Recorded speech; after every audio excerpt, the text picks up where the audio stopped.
E aí, pessoal, tudo certo? Vamos agora fazer a nossa revisão aí de Fazenda Pública quanto ao tema Ação Civil Pública.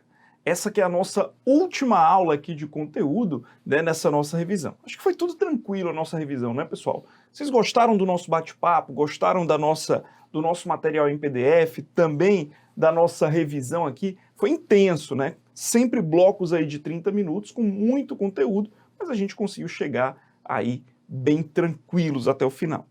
A ação civil pública, pessoal, ela é uma ação, né, prevista ali na Lei 7347/85, e um dos legitimados para propor ação civil pública é exatamente a Fazenda Pública, né? União, Estados, DF, municípios, autarquias, né, também podem propor. A ação civil pública, ela faz parte do microsistema da tutela coletiva. Como assim? Mesmo o CPC tendo evoluído bem na parte de discussões processuais e positivando determinadas discussões que o próprio STJ já tinha analisado anteriormente, o CPC ele foi muito tímido na parte do processo civil coletivo, o novo CPC. Então, no Brasil, pessoal, não existe um Código de Processo Civil Coletivo. Se diz que a tutela coletiva no Brasil é feita a partir de um microsistema, que envolve a Lei da Ação Civil Pública, a Lei da Ação Popular e também o Código de Defesa do Consumidor, ali na parte final, né, nos artigos 81 a 104 do CDC. E a ação civil pública, especificamente, é uma ação que pode ser manejada, pessoal, independentemente da ação popular. Ou seja, o mesmo fato que eventualmente vai ser objeto de uma ação popular, né, o cidadão, a pessoa física que tem um título de eleitor, que entra com uma ação para anular um ato administrativo, de repente, porque ele entra com a ação popular, porque ele identifica ali um problema, uma agressão à coletividade, esse mesmo ato é passível também de anulação por uma ação civil pública, baseada na Lei 7347 de 85.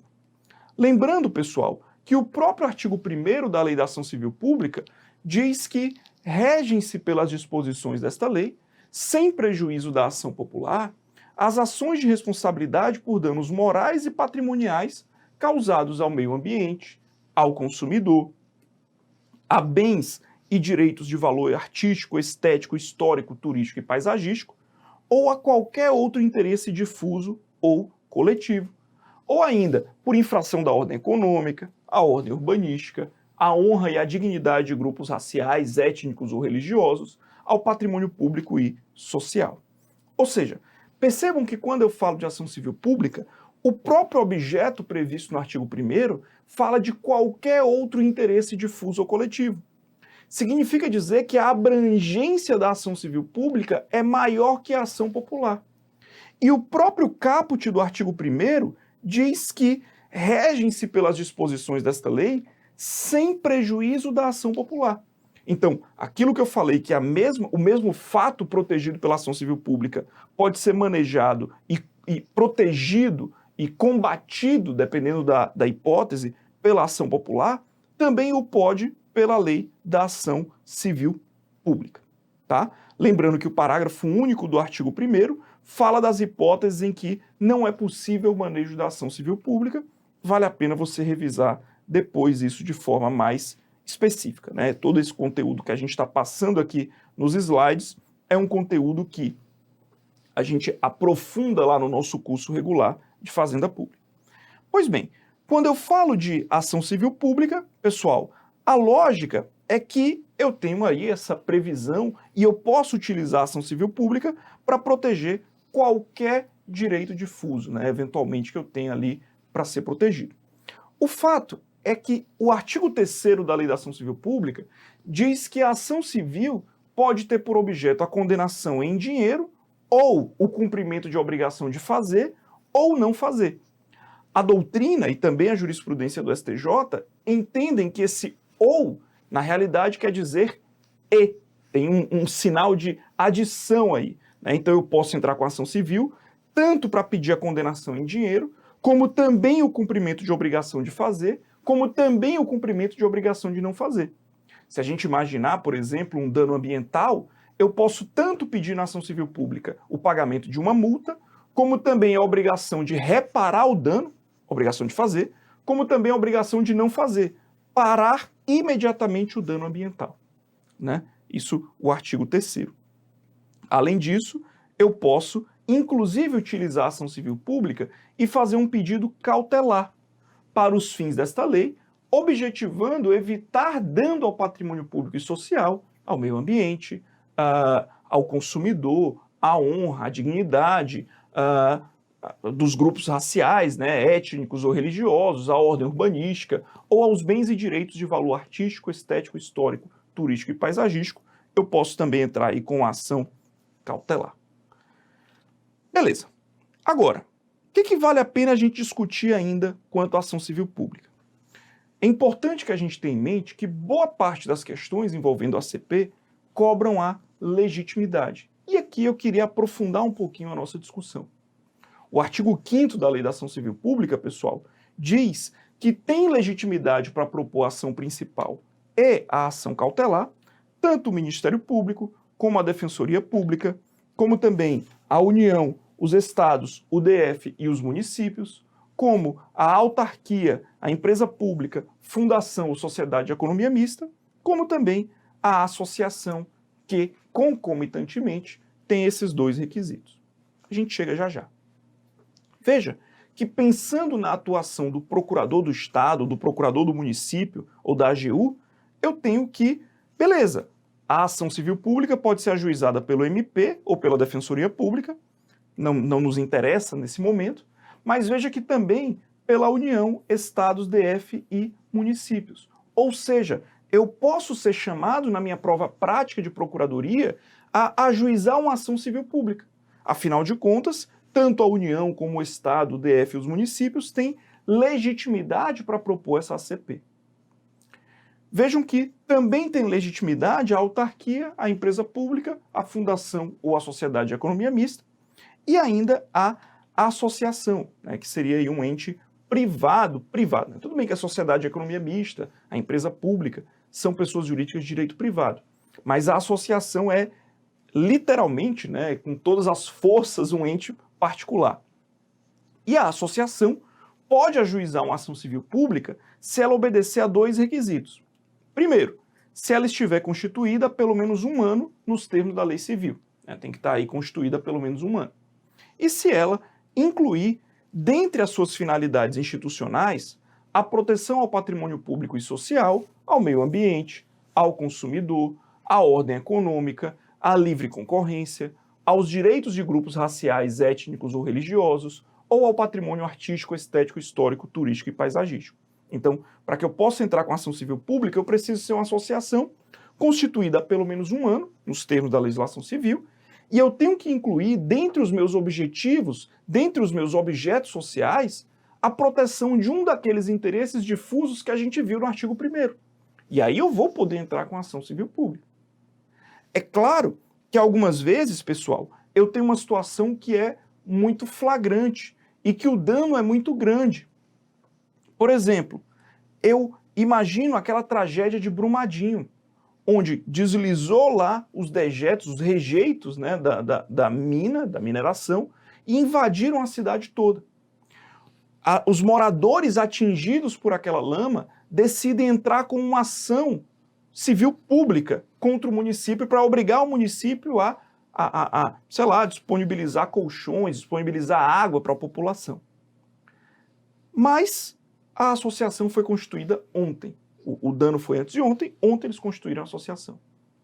Perceba que o parágrafo 4º desse artigo 5º prevê que esse requisito da pré-constituição há pelo menos 1 ano poderá ser dispensado pelo juiz se houver manifesto interesse social, evidenciado pela dimensão ou característica do dano ou pela relevância do bem jurídico a ser protegido.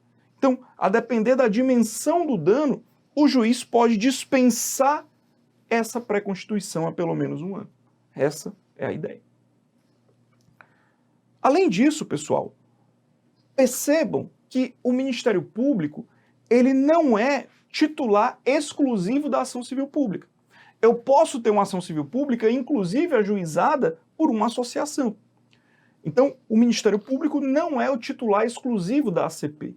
Claro, ele tem uma importância importante, né? Ele tem uma importância fundamental, porque afinal de contas, o Ministério Público, ele, nos termos do parágrafo 3º, se eventualmente uma das partes desistir da ação, né, se a associação legitimada desiste da ação, o Ministério Público ou outro legitimado pode assumir a titularidade ativa, tá? Do mesmo jeito, eu tenho aqui o parágrafo 5º, que diz que admitir-se-á o litisconsórcio facultativo entre os Ministérios Públicos da União, DF dos Estados, na defesa dos interesses e direitos de quem cuida desta lei. Então essa é a lógica geral.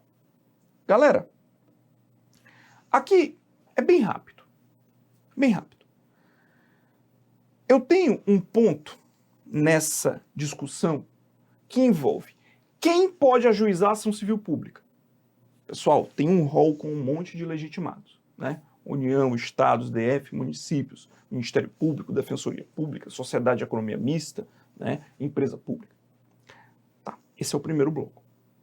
E aí eu te pergunto, e quem pode firmar o TAC, o termo de ajustamento de conduta? Quem pode ajuizar ação civil pública, a gente viu, é todo mundo do artigo 5º. Quem pode firmar o TAC são apenas os órgãos públicos legitimados.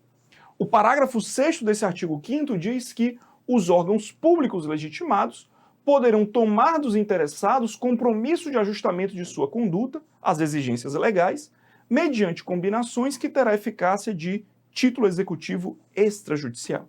Ou seja, o termo de ajustamento de conduta, ele não depende de uma homologação pelo judiciário. Ele é um título executivo extrajudicial, firmado entre uma parte, que é órgão público, e o particular.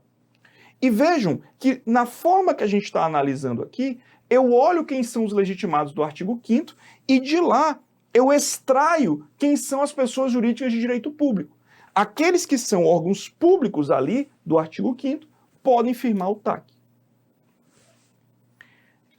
E o inquérito civil, professor?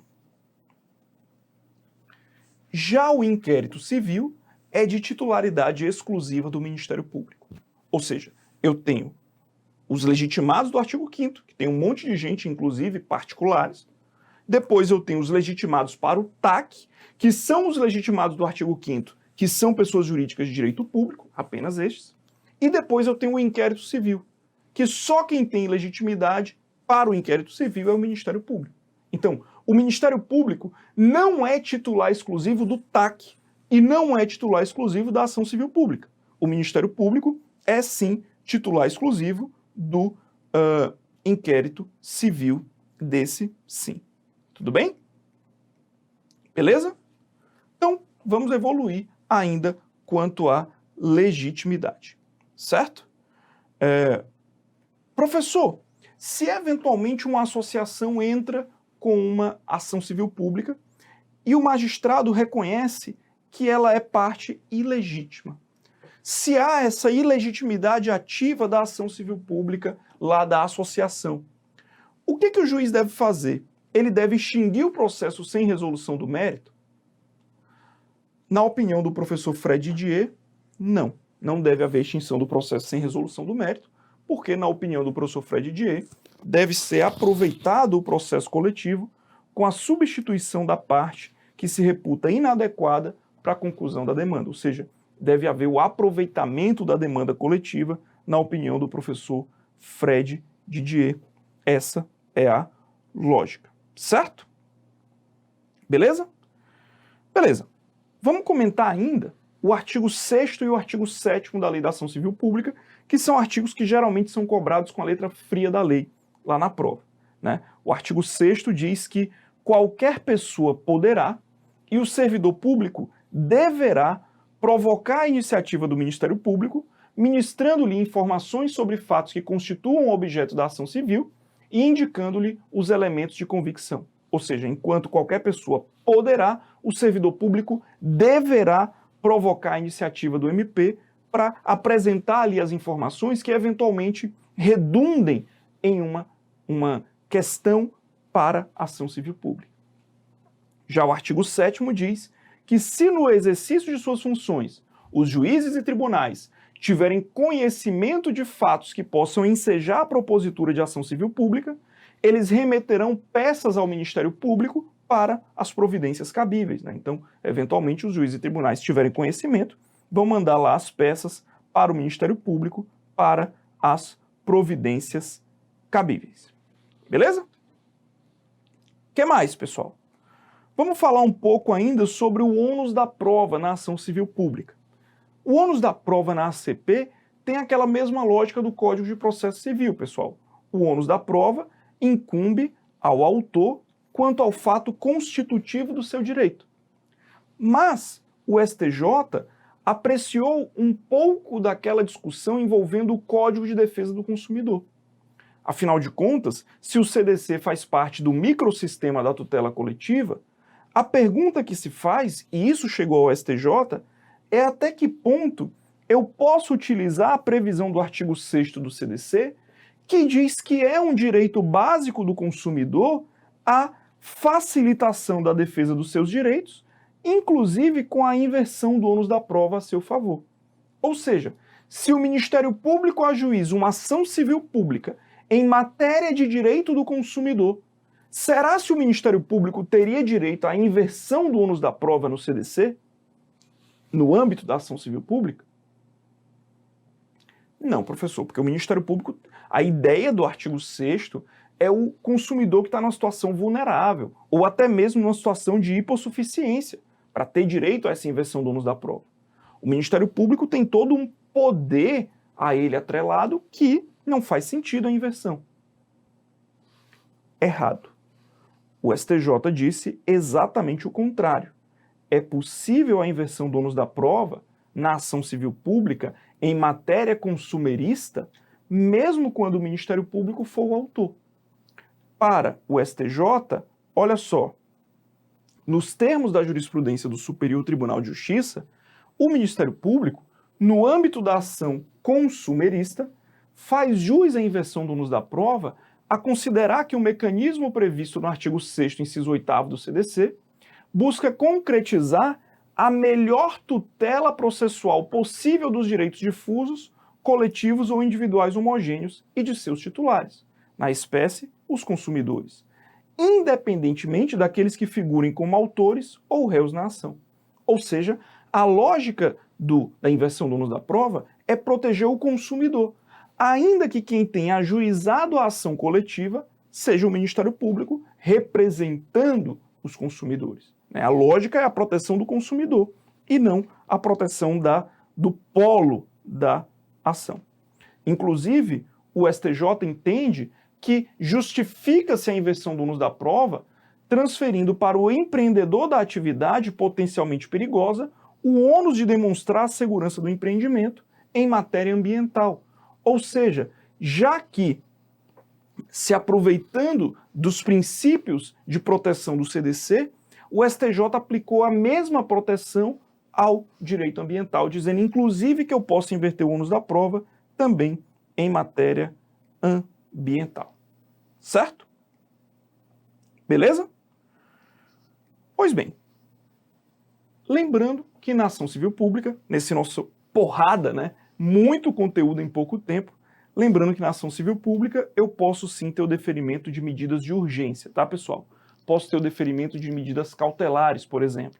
Podem ser ajuizadas a ação cautelar para o fim desta lei, objetivando evitar dano ao patrimônio público e social, ao meio ambiente, ao consumidor, à honra e à dignidade de grupos raciais, étnicos ou religiosos, tá?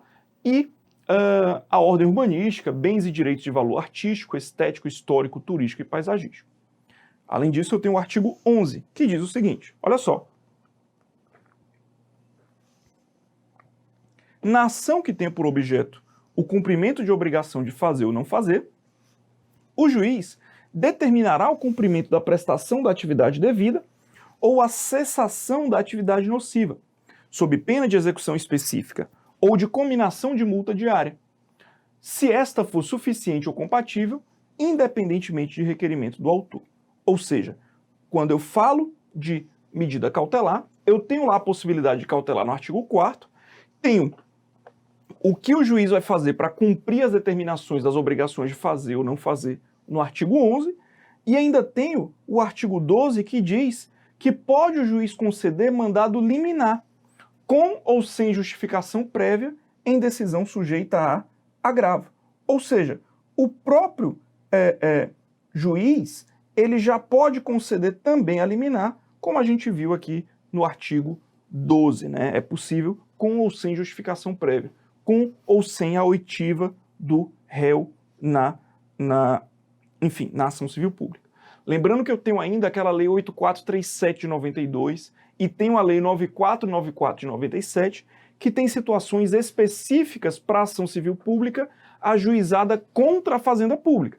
Então, aqui eu aplico todas aquelas discussões lá da nossa aula sobre tutela provisória e fazenda pública, tá, pessoal? Então, lembrem que a ação civil pública pode ser ajuizada contra um particular, ela vai ter uma lógica, e pode ser ajuizada contra a fazenda pública com outra lógica. Inclusive, a própria lei da ação civil pública fala da possibilidade lá do pedido de suspensão, que a gente também estuda na nossa aula de tutela provisória, né? A requerimento da pessoa jurídica de direito público interessada, e para evitar grave lesão à ordem, à saúde, à segurança e à economia pública, poderá o presidente do tribunal, a que competiu o conhecimento do respectivo recurso, suspender a execução da liminar em uma decisão fundamentada que tem essa natureza político-administrativa, né? A Fazenda Pública pede a suspensão da liminar ao presidente do tribunal que julgaria o eventual recurso, né, daquela decisão. Então vamos lá, tem uma liminar de um juiz da Vara da Fazenda Pública de Recife. Eu entraria com o agravo de instrumento da liminar. Quem julgaria o agravo de instrumento? TJ de Pernambuco. Então a Fazenda Pública faz um pedido de suspensão de liminar para o presidente do TJ de Pernambuco e ele pode suspender a execução da liminar nesse pedido que tem natureza político-administrativa até o trânsito em julgado da decisão. E vejam que essa suspensão, ela é uma decisão fundamentada da qual cabe agravo para uma das turmas julgadoras no prazo de 5 dias a partir da publicação do ato. Certo? Beleza? O que mais, pessoal, que a gente pode discutir? Todas aquelas discussões envolvendo a liminar, né, todas aquelas discussões envolvendo a possibilidade de liminar contra a Fazenda Pública e as impugnações da liminar contra a Fazenda Pública, todas aquelas discussões elas permanecem válidas aqui na nossa discussão da ação civil pública, se o réu é a Fazenda Pública. Lembrando ainda que eu tenho as discussões envolvendo a coisa julgada no processo coletivo brasileiro, né? Especificamente na ação civil pública, eu tenho o artigo 16, que muitas vezes é cobrado, pessoal, com a letra fria da lei. O artigo 16 diz: a sentença civil fará coisa julgada erga omnes, nos limites da competência territorial do órgão prolator, a não ser, exceto, se o pedido for julgado improcedente por insuficiência de provas, hipótese em que qualquer outro legitimado poderá intentar outra ação com idêntico fundamento, valendo-se de nova prova. Ou seja, se a ação civil pública é julgada procedente, se ela é vitoriosa, a coisa julgada se opera erga omnes. Agora, se eles perdem a ação civil pública por falta de provas, qualquer outro legitimado pode entrar com uma nova ação civil pública com novas provas. Então, vejam que a coisa julgada, ela se opera segundo o evento da lide, né? Segundo o resultado da lide. Eu tenho efeitos erga omnes se a galera eventualmente é vitoriosa na questão. Lembrando que os demais aspectos envolvendo a liquidação e a execução da sentença coletiva passam muitas vezes pela própria análise do Código de Defesa do Consumidor, sobre essas discussões envolvendo, como eu falei, o microsistema da tutela coletiva no direito brasileiro. Então, eventualmente, uma omissão da lei da ação civil pública precisa ser resolvida dentro do microsistema. Primeiro eu vou lá na lei da ação popular, eu vou no Código de Defesa do Consumidor, ali na parte final, eu vou na ação de improbidade, para depois eu partir para o Código de Processo Civil. Eu só aplico o Código de Processo Civil aí de forma subsidiária. Certo? Beleza?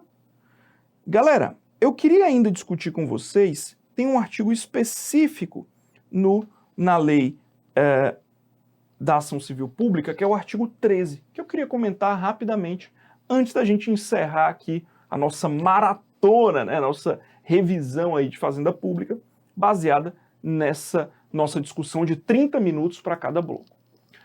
O artigo 13 fala do Fundo de Defesa dos Direitos Difusos, que ele diz o seguinte: havendo condenação em dinheiro, a indenização pelo dano causado reverterá a um fundo gerido por um Conselho Federal ou por conselhos estaduais, de que participarão necessariamente o Ministério Público e representantes da comunidade, sendo seus recursos destinados à reconstituição dos bens lesados.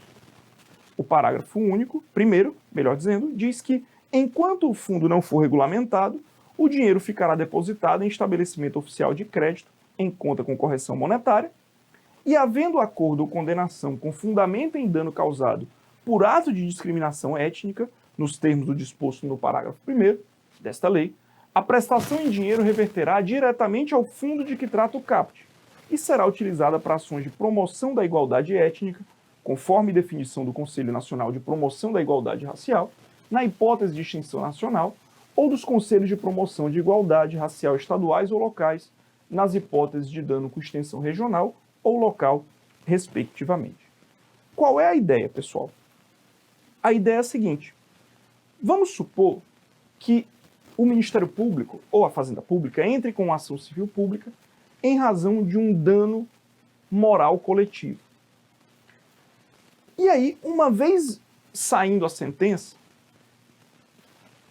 ou de repente um particular agrediu, né, um determinado grupo étnico em cadeia nacional, na internet ou na TV, essa sentença que ele foi condenado a pagar 300 mil reais de dano moral coletivo, não há como individualizar e pagar R$1 para cada pessoa lesada ou R$5 para cada pessoa lesada.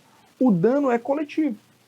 Então, o que esse artigo 13 está dizendo é que essa condenação vai sim ser executada pelo Ministério Público e o réu vai depositar essa grana num fundo, no Fundo de Defesa dos Direitos Difusos.